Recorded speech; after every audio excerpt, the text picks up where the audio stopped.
Hello guys, இன்றைக்கி நம்ம வீடியோவில் ஒரு சிபியுக்குள்ளே என்ன இருக்குதுன்னு பார்க்க போகிறோம். ஸோ இப்போ பார்த்தீங்கன்னா ஒரே ஒயராக இருக்குது. இதில் இங்கே ஃபஸ்ட் இருக்கிறது பார்த்தீங்கன்னா இதுதான் வந்து பவர் சப்ளை யூனிட். ஸோ இதுதான் வந்து நம்ம கம்ப்யூட்டருக்கு தேவையான பவரை வந்து கொடுக்குது. இதில் பார்த்தீங்கன்னா உங்களுக்கு சம் வேல்யூஸ் கொடுத்துருப்பாங்க. 230 வோல்ட், 6 ஆம்ஸ், 50 ஹெர்ட்ஸ். அதுக்கு கீழே ஒவ்வொருலேயும் ஒவ்வொரு வேல்யூஸ் கொடுத்துருப்பாங்க. ஸோ என்ன இதெல்லாம் அப்படின்னா, இந்த 230 வோல்ட்டுன்றது இன்புட் வோல்டேஜ், நம்ம மெயின் சோர்ஸ்லேருந்து இந்த கம்ப்யூட்டர் கொடுக்குற அந்த வோல்டேஜ். அதுக்கப்புறம் கீழே இருக்கிற அந்த டிசி அவுட்புட், இதெல்லாம் என்னென்னா இந்த பாக்ஸ், அதாவது இந்த பவர் சப்ளை பாக்ஸ் வந்து நம்ம கம்ப்யூட்டருக்கு எங்கெங்கெல்லாம் என்னென்ன வோல்டேஜ் தேவை, எவ்வளோ கரண்ட் தேவையோ அதுக்கேற்ற மாதிரி ஒரு ஒயர்லேயும் எவ்வளோ வோல்டேஜ் அவுட்புட் வரணும் அப்படின்றத கன்வெர்ட் பண்ணி அவுட்புட்டாக கொடுக்குறது.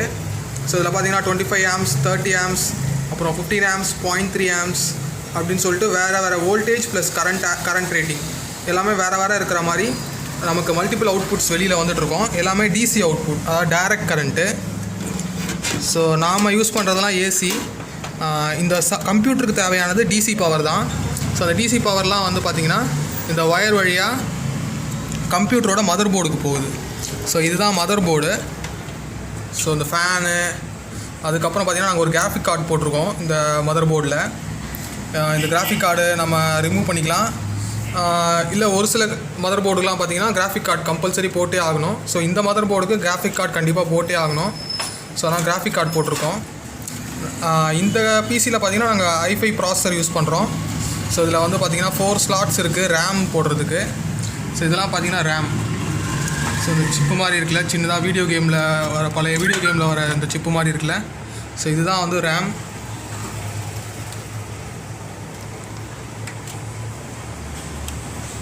ஸோ இதை கழட்டி காட்டுறேன்.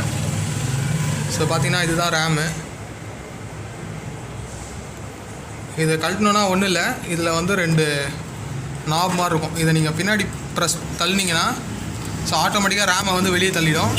அதே மாதிரி திரும்ப இன்சர்ட் பண்ணுறதுக்கு ஸோ நீங்கள் எங்கே போடணுமோ இதில் ஒரு கட்டு இருக்கும். இந்த கட்டையும் இதில் இருக்க கட்டையும் நீங்கள் மேட்ச் பண்ணணும். ஸோ சேம் இந்த 2 கட்டும் கரெக்டாக மேட்ச் ஆகிற மாதிரி வச்சுட்டு நீங்கள் வச்சு ப்ரெஸ் பண்ணிங்கன்னா ஸோ அந்த ஒயிட் கலரில் இருக்கிற அந்த கிளிப்பு வந்து ஆட்டோமேட்டிக்காக மூவ் ஆகும்.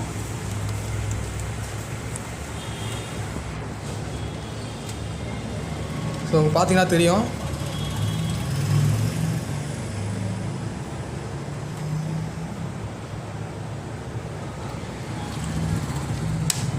இந்த மாதிரி சவுண்டு வரும். ஸோ இந்த சவுண்டு வந்துருச்சுன்னா நல்லா க்ளோஸ் ஆகிடுச்சின்னு அர்த்தம்.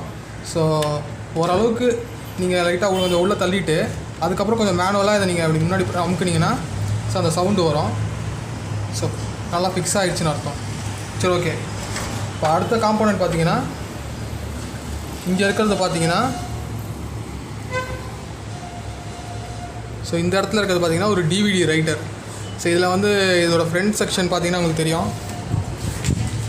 ஸோ இதில் பார்த்தீங்கன்னா நம்ம இதை ப்ரெஸ் பண்ணோன்னா நமக்கு அந்த டிவிடி ஸ்லாட் அதாவது சிடியோ இல்லை டிவிடியோ போடுறதுக்கான ஆப்ஷன் இதில் கிடைக்கும். ஸோ அதுக்காக தான் இந்த டிவிடி ரைட்டரு. அதுக்கப்புறம் இருக்கிறதெல்லாம் பார்த்தீங்கன்னா இந்த கீழே பார்த்தீங்கன்னா இந்த சாட்டா கேபிள்னு சொல்லுவாங்க. ஸோ இந்த ரெட் கலர் கேபிள். ஸோ இது எதுக்காகனா இந்த ஹார்ட் டிஸ்க்கை வந்து கனெக்ட் பண்ணுறதுக்கு. அதுக்கப்புறம் நிறைய கேபிள்ஸ் இருக்கும். ஸோ இந்த கேபிள் பார்த்தீங்கன்னா உங்களுக்கு வந்து மதர் போர்டு, அதாவது மதர் போர்டுக்கு தேவையான பவர் ஃபுல்லாக இந்த கேபிள்லேருந்து தான் வருது. ஓகேங்களா? இங்கே நிறைய வேல்யூஸ் கொடுத்துருந்தாங்களே ஃபஸ்ட்டு. ஸோ அந்த வேல்யூஸ் எல்லாமே வேறு வோல்டேஜு. ஸோ அந்த வோல்டேஜ் எல்லாமே இந்த கேபிள் வழியாக தான் மதர் போர்டுக்குள்ளே போகுது.